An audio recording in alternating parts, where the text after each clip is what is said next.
Ito ang lugar na dapat yung mapasyalan, naghahatid ng saya at hindi ng kalungkutan. Magagandang tanawin ay iyong matatanaw, kay gandang pagmasdan pati paglubog ng araw. Lalo na ang dagat na kay gandang sisirin, fresh sa katawan, malangap ang sariwang hangin. Mas lalong sumasarap kapag nasapot yung buhangin, para kang lumilipad kahit na walang wings. Sari-saring pasyalan ng iyong makikita, mga sariwang prutas at mababait na bata. Nandito na lahat ang iyong hinihiling, kung sasabihin ko sa'yo baka ikay mapailing. Victoria Beach House at Lusoli Homes, gusto mong mag-check-in may libre kang tunes. Turtle Beach at Sagipawikan, pumunta na kayo sa Alimangwan. Halika tara na sa bayan ng San Vicente, halika tara na sa bayan ng San Vicente, halika tara na sa bayan ng San Vicente, halika tara na sa bayan ng San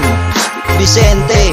Halika tara na, ano pang ginagawa? Halika na at magala, magaya pa ng iba sa bayan ng San Vicente. Dito mo madadama, lahat dito masaya, matanda man o bata, sama-sama magala. Halika na at magayos, ito na ang lugar hindi magtatapos. Subukan mo rin na tumayo kapag di ka pa kontento. Malapit lang dito ang barangay na Santo Niño, magagandang tanawin at sariwang mga hangin. Malawak na puting buhangin, karagatan na kay sarap sisiring. Kahit na paulit-ulit pang gawin, sige pa ulit-ulit mo rin ito na lasapin. San Vicente, Palawan, puno ng kagandahan, iwanan yung labahan, dayuhin yung pasyalan. Sunday viewpoint na dito yung kailangan, sikat na pasyalan, dayuhin ang irawan. Halika tara na sa bayan ng San Vicente, halika tara na sa bayan ng San Vicente, halika tara na sa bayan ng San Vicente, halika tara na sa bayan ng San